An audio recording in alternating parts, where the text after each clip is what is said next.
அனைவருக்கும் வணக்கம். இன்றைய அறிவியல் செய்திகள். மரங்கள் எரிமலை வெடிப்புகள் குறித்து முன்கூட்டியே எச்சரிக்கை விடுக்கும் என்று நாசா கண்டறிந்துள்ளது. நாசா என்ன கண்டுபிடிச்சிருக்காங்கன்னா, எரிமலை வெடிக்கிறதுக்கு முன்னாடி அதை சுற்றி இருக்க மரங்களோட சேட்டலைட் இமேஜஸை வச்சு நம்மளால அது எப்போ வெடிக்கும் அப்படின்றத கணிக்க முடியும் அப்படின்னு சொல்லியிருக்காங்க. அதாவது ஏன் இந்த இலைகளை வச்சு மர இலைகளை வச்சு கண்டுபிடிக்கலான்னு சொல்லியிருக்காங்கன்னா, எரிமலை வெடிக்கிறதுக்கு முன்னாடி மேக்மா எர்த்தில் மேக்மான்னு ஒரு கோர் பார்ட் இருக்கும்.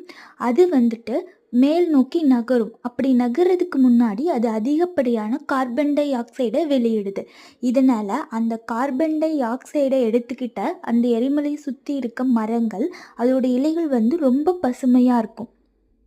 இப்படி பசுமையாக மாறும். வெடிக்கிறதுக்கு கொஞ்ச நாளுக்கு முன்னாடி இப்படி பசுமையாக மாறும். இதை வச்சு எரிமலை எப்போ வெடிக்கும் அப்படின்றத கணிக்கலான்னு நாசா விஞ்ஞானிகள்